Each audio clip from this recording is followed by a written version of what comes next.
Thank you so much for watching Coherent English classes. Hello student, welcome to coherent English classes. मैं हूं आपका instructor Mohammad Ziaullah कमर। आप देख रहे हैं हमारे YouTube channel coherent English classes और आज हम लोग डिस्कस करने जा रहे हैं बिहार स्कूल एग्जामिनेशन बोर्ड के 10वीं की किताब पनोरमा पार्ट 1 के chapter number 1 the pace for living by R S Hutchinson. यानी कि ये एक एस्से थी जिसे हम लोग को बिहार स्कूल एग्जामिनेशन बोर्ड में चैप्टर नंबर 1 के रूप में द पेस फॉर लिविंग के रूप में हमें पढ़ना पड़ता है। तो इसका पहला पार्ट हमने कल जो है हमारी YouTube channel coherent English classes पे अपलोड कर दिया है। अगर आपने नहीं देखा है तो मैं आपसे रिक्वेस्ट करता हूँ पहले उस पार्ट को देखिए, फिर उसके बाद दूसरे पार्ट को देखिए। इस पार्ट में हम लोग जो है पैराग्राफ नंबर 4 से स्टार्ट करेंगे और आज जो है इस पार्ट में हमारी जो ये चैप्टर है, मतलब ये जो हमारा एस्से है, इसको हम लोग ख़त्म करेंगे। तो इससे पहले कि हम आगे बढ़ें, आपसे हम रिक्वेस्ट करते हैं कि अगर आप बिहार स्कूल एग्जामिनेशन बोर्ड के स्टूडेंट हैं या टीचर हैं तो आप एक हमारी किताब है पनोरमा स्नैपशॉट करके आती है, जिसके अंदर पूरी चैप्टर का पनोरमा जो किताब है बिहार स्कूल एग्जामिनेशन बोर्ड का, उसका पूरा चैप्टर का हम लोग लाइन बाय लाइन ट्रांसलेट करते हैं। और ये ट्रांसलेशन की हुई किताब अगर आपको चाहिए तो आप इस नंबर पर 9065829862 पे कॉल कर सकते हैं और इस किताब के बारे में अधिक जानकारी आप ले सकते हैं। आइए स्टार्ट करते हैं। Paragraph number 4 the pace for living by R S Hutchinson. I speak with prejudice. मैं तरफदारी के साथ बोलता हूँ। लेखक कहते हैं कि मैं तरफदारी के साथ बोलता हूँ। मैं कहने में झिझक नहीं है हमारी कि हम उसका पक्ष लेकर बोलते हैं। Because I belong to the tribe of slow thinker, क्योंकि मैं धीमी विचारकों की जमात से हूँ। यानी कि हमारा जो जमात है, हमारे जो साथी संगी है, वो पुराने ज़माने के लोग हैं और नई ज़माने की जो टेक्नोलॉजी आई है जो कि आदमी की गति को बढ़ा दी है, वो जो है हमारे लिए क्या है, एक जो है परेशानी का सबब है। दोज हु कस्ट विद द लियस प्रीट दी लियस क्लियरेट। ये जो एक लाइन है ये स्पेनिश वर्ड है। स्पेनिश वर्ड इसका मतलब होता है देर आए दुरुस्त आए।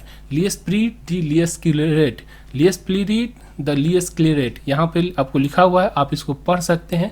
तो ये इसका मतलब हुआ देर आए दुरुस्त आए। तो लेखक कहते हैं मैं ये कह सकता हूँ कि मैं जो आदमी हूँ वो क्या है कि देर से आए लेकिन दुरुस्त आए, मतलब देर से ही काम करते हैं, स्लो में काम करते हैं, लेकिन सारा काम जो है ठीक तरह से करते हैं। People who light on the most devastating repartee about 4 hours after the party over। मैं वही लोगों में से हूँ। लेखक कहते हैं मैं उस लोगों में से हूँ जो पार्टी के ख़त्म होने के लगभग 4 घंटे बाद सबसे ज़्यादा तबाही या उछाल कूद मचाने वाले होते हैं। मतलब कहने का मतलब यहाँ पर लेखक मजाक करते हुए कहते हैं कि हम लोग ऐसे हैं कि जब पार्टी में हम लोग जाते हैं तो हमें 4 घंटे के बाद पता चलता है कि पार्टी अभी स्टार्ट हुई है, जब तक पार्टी ख़त्म हो जाती है। तो लेखक यहाँ पे जो है सो मजाक करते हुए कहते हैं कि मैं उस लोगों में से हूँ जो कि पार्टी ख़त्म होने के 4 घंटे के बाद जो है अपनी पार्टी स्टार्ट करते हैं और धमाल मचाते हैं। I am one of those, मैं उन लोगों में से हूँ who are guaranteed to get the lowest mark in intelligence test. और जो किसी भी बुद्धि परीक्षण में, जैसे हमारा कॉम्पिटिटिव एग्ज़ाम हो गया, नीट का एग्ज़ाम हो गया, तो उस तरह का जो परीक्षण होता है उसके अंदर gate the lowest mark in intelligent tested, और जो इंटेलिजेंट टेस्ट है उसके अंदर क्या मिलेगा, उसको लोएस्ट मार्क्स मिलेगा। क्यों लोएस्ट मार्क्स मिलेगा? क्योंकि देखिए इसके अंदर क्या होता है, जो आपका कॉम्पिटिटिव एग्ज़ाम हो या कोई भी एग्ज़ाम हो, उसके अंदर आपकी स्पीड चेक की जाती है। मैथ इतना भारी दे देगा आपको, हालांकि आप बैठिएगा, नॉर्मल आदमी भी बना सकता है उस मैथ को, लेकिन वहाँ पे आपको क्या है, स्पीड में बनाना है, आपकी स्पीड टेस्ट की जाती है।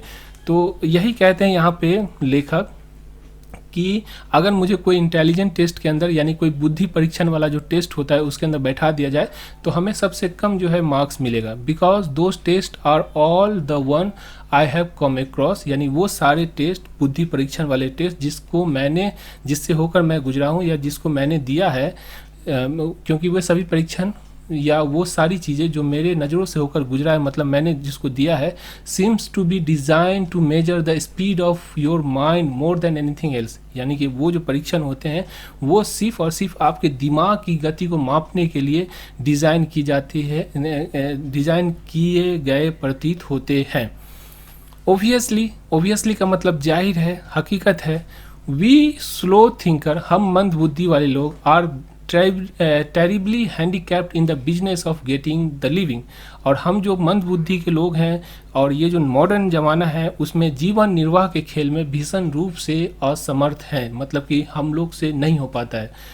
But what I am thinking about just now, लेकिन जो मैं अभी सोच रहा हूँ is not so much the practical use of mind. और लेखक कहते हैं कि जो माइंड है उसका दो तरह से इस्तेमाल कर सकते हैं, एक तो प्रैक्टिकल यूज़ से इस्तेमाल कर सकते हैं और दूसरा as it use for the enjoyment. यानी कि हम लोग जो दिमाग का इस्तेमाल करते हैं वो प्रैक्टिकल यूज़ के लिए नहीं करते हैं ज़्यादा, हम लोग जो है अपनी खुशी अपनी आनंद को प्राप्त करने के लिए हम लोग दिमाग का इस्तेमाल करते हैं। समझ में आ गया? आगे चलते हैं। Paragraph number 5, as an example, एक उदाहरण के रूप में, when I go to cinema, जब मैं सिनेमा जाता हूँ, मतलब जब मैं सिनेमा देखने जाता हूँ, लेखक एग्जाम्पल देते हुए कहते हैं I find my self in hopeless fog, तो मैं खुद को एक निराशात्मक धुंध में यानी कि उलझन में पाता हूँ। मतलब जब सिनेमा देखता हूँ तो मैं कन्फ्यूज हो जाता हूँ, हीरो कौन है, हीरोइन कौन है, कैरेक्टर क्या है, क्योंकि जो स्पीड है इस सिनेमा की वो बहुत जल्दी जल्दी जो सीन बदलता रहता है, इसकी वजह से मैं कंफ्यूज हो जाता हूँ। एंड आफ्टर 2 और 3 मिनट, और जैसे ही सिनेमा में जाता हूँ उसके 2 ही 3 मिनट के बाद I have to turn out to my wife to enlightenment, और मेरी अपनी पत्नी से, इनलाइटनमेंट का मतलब होता है आत्मज्ञान, मतलब कहने का यहाँ पे ये मतलब हुआ कि अपनी पत्नी से पूछना पड़ता है कि हीरो कौन है, हीरोइन कौन है। तो I have to turn to my wife for enlightenment, मुझे आत्मज्ञान के लिए अपनी पत्नी की ओर मुड़ना पड़ता है। आई विस्पर, विस्पर का मतलब होता है कान में जाके किसी को फुसफुसा के जो बोलते हैं उसको कहते हैं। तो आई विस्पर, मैं कान में फुसफुसाता हूँ अपनी पत्नी के, is this the same girl, क्या ये वही लड़की है, as the one we saw the beginning, जिसे हम लोगों ने बिगनिंग में यानी कि फिल्म जो स्टार्ट हुआ था उसमें जो देखा था, ये क्या वही लड़की है। No there are 3 girls in this film, फिर उसके बाद उनकी पत्नी कहती कि नहीं, नो नहीं, there are 3 girls in film, ये फिल्म में जो है 3 लड़की है, ठीक है। अ टॉल ब्लॉन्ड, एक लंबे सुनहले बाल वाली, टॉल मतलब लंबी और सुनहले बाल वाली, ठीक है, एक लड़की है जो कि सुनहली है और लंबे बाल वाली है, एंड अ शॉर्ट ब्लॉन्ड, और एक जो है वो छोटी है, एकदम नाटी सी है, और उसका जो बाल है वो भी सुनहला है, हिप्पी कट उनका बाल है। And the medium size brunette, और एक जो है औसत दर्जे वाली लड़की है जिसके बाल काले हैं, एक लंबी है, एक एकदम छोटी है और एक मीडियम साइज की है, तो ये जो है जिसके बाल काले हैं। तो कॉल देम ABC, यानी कि लंबी और जिसका बाल सुनहला हो उसे A कहो, जिसका बाल छोटा हो और जो है छोटे कद की हो तो उसे B कहो, और जिसका बाल जो है जिसका बाल जो है काला हो और जो मीडियम साइज़ की है उसे C करके पुकारो। मतलब पत्नी उसको बताती है कि ABC में जो है इसको समझ लो। द हीरो इज़ दैट, और फिर पत्नी कहती है नायक वो आदमी है, हीरो वो आदमी है जो who take his hat off, यानी वो अपना हैट को उतार लेता है, when he comes in door, जब वो घर के अंदर आता है, मतलब जब घर के अंदर प्रवेश करता है तो जो टोपी को उतार लेता है वो हीरो है।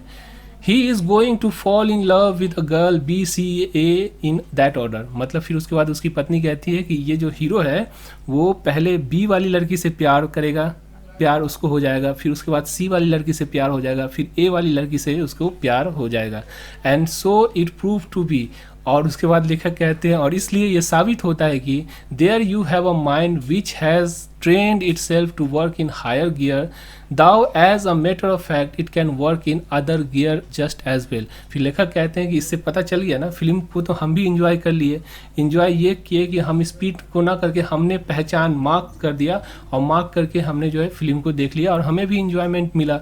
तो वही लेखक कहते हैं कि वही आपका मन है जहाँ खुद कहते हैं कि वही आपका मन है जहाँ खुद को उच्च गियर में काम करने के लिए प्रशिक्षित किया गया, यानी आपका जो मन होता है जहाँ आपने उच्च गियर में यानी जल्दी से काम करने के लिए प्रशिक्षित किया है, हालांकि इस तथ्य के रूप में कि अन्य गियर में भी ये भली भांति काम कर सकता है, मतलब कि स्लो थिंकर भी ज़िंदगी का लुत्फ़ उठा सकते हैं, मज़ा उठा सकते हैं।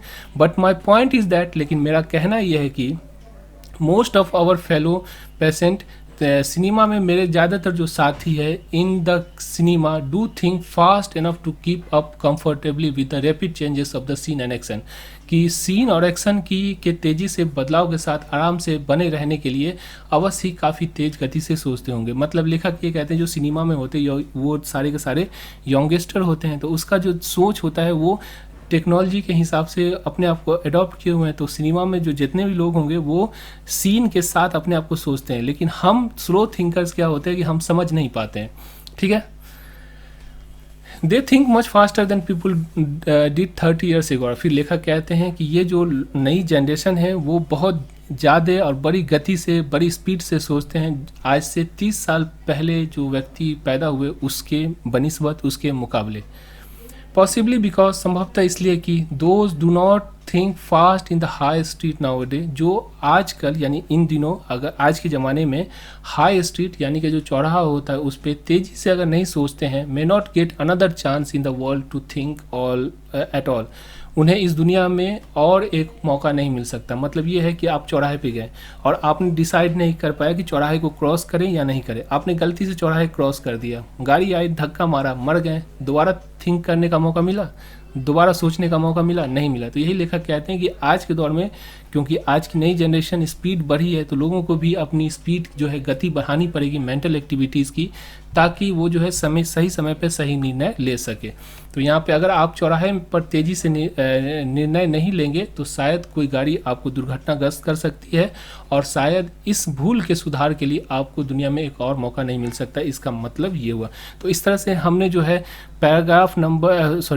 Chapter number 1 the pace for living R S. Hutchinson की जो लेख थी उसको हमने पढ़ा। आशा करता हूँ ये वीडियो आपको अच्छी लगी होगी। अगर आप बिहार स्कूल एग्जामिनेशन बोर्ड के टीचर हैं या स्टूडेंट हैं तो आप इस किताब को परचेज कर सकते हैं, मतलब इस कोर्स को परचेज कर सकते हैं। जस्ट फॉर 200 रुपीज़ में आपको किताब भी मिल जाती है, पूरी वीडियो भी मिल जाती है, पोस्टेज चार्ज भी इसी के अंदर इंक्लूड होता है। तो घर पर बैठ कर जो है आप पढ़ाई कर सकते हैं ऑनलाइन। इंग्लिश को अभी से सीखना स्टार्ट कीजिए। अगर अभी से स्टार्ट करेंगे तो 12वीं आते आते आप पूरी तरह से परफेक्ट हो जाएंगे, परेशानी आपकी ख़त्म हो जाएगी। तो आज से ही इस किताब को परचेज कीजिए और घर पर बैठ के जो है पढ़ाई कीजिए। Thank you so much for watching coherent English classes.